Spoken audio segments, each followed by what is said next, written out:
এই ম্যাপটি ভালো করে দেখুন, তাহলে আপনি বুঝতে পারবেন পাকিস্তানের কি ভয়ানক অসহায় অবস্থা। আসলে এটি আফগানিস্তান ও পাকিস্তানের মানচিত্র। আপনি এখানে দেখতে পাবেন একটি নদী হলো কুনার, আরেকটি নদী কাবুল। এই দুটি নদী একটি পয়েন্টে এসে মিলিত হয় এবং তারপর আফগানিস্তান থেকে প্রবাহিত হয়ে পাকিস্তানের পেশোয়ারে পৌঁছে যায়, যেখানে এটি সিন্ধু নদীতে মিশে যায়। হ্যাঁ, এটাই সেই সিন্ধু নদী যা 5টি নদীর মিলন। আর এই 5টি নদী ভারতের ভিতর দিয়ে প্রবাহিত হয়ে পাকিস্তানে পৌঁছায়। অর্থাৎ পাকিস্তান এক ফোঁটা জলের জন্য ভারত ও আফগানিস্তানের উপর নির্ভরশীল। তাদের নিজস্ব কোনো বড় জলের উৎস নেই, তাই তারা পুরোপুরি ভারত ও আফগানিস্তানের উপর নির্ভরশীল।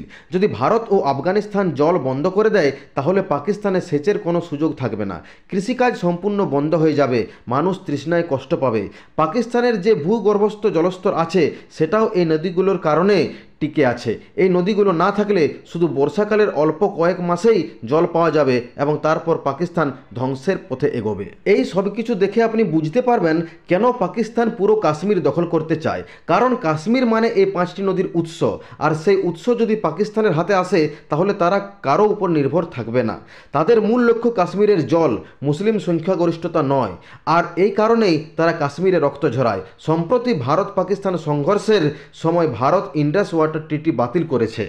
এরপর ভারত এমন পরিস্থিতি তৈরি করেছে, কখনো অতিরিক্ত জল ছেড়ে দেয় যাতে পাকিস্তান সামলাতে পারে না, আবার কখনো এক ফোঁটাও দেয় না।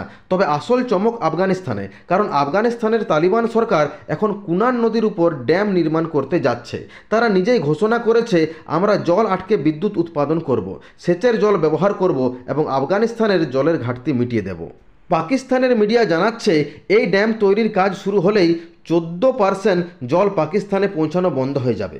ভবিষ্যতে এই হার 50% থেকে 70% পর্যন্ত পৌঁছাতে পারে। তার থেকেও বড় খবর, ভারতের পররাষ্ট্রমন্ত্রী এস জয়শঙ্কর সম্প্রতি তালিবান পররাষ্ট্রমন্ত্রীর সঙ্গে কথা বলেছেন এবং কয়েকদিনের মধ্যেই তালিবান সরকার ড্যাম নির্মাণের ঘোষণা দিয়েছে। আরও একটি দুঃসংবাদ পাকিস্তানের জন্য, সহতুত ড্যাম। এই নদীগুলো যেখান থেকে পাকিস্তানে প্রবেশ করে সেই জায়গায় ভারত ও আফগানিস্তান একসাথে এই বিশাল ড্যাম তৈরি করবে। ভারত 2021 সাল থেকেই এই প্রকল্পে অর্থ ও প্রযুক্তিগত সহায়তা দিচ্ছে।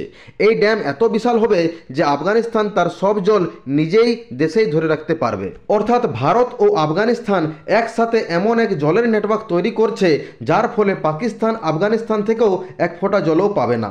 ভারতের দিক থেকেও জল নিয়ন্ত্রণে রয়েছে। পাকিস্তানের প্রতিরক্ষা বিশেষজ্ঞরাও এখনও মিডিয়াতে বলছেন, এই ড্যাম বানানো যুদ্ধ ঘোষণার মতো। তালিবান যদি এটা বানাতে শুরু করে, আমরা এটাকে অ্যাক্ট অফ ওয়ার হিসাবে দেখব। এই পরিস্থিতি থেকেই বোঝা যাচ্ছে পাকিস্তান কত বড় বিপদে আছে। যদি ভারত এই পরিস্থিতিকে সঠিকভাবে কাজে লাগাতে পারে, তাহলে পাকিস্তান আগামী 3-4 বছরেও টিকতে পারবে না।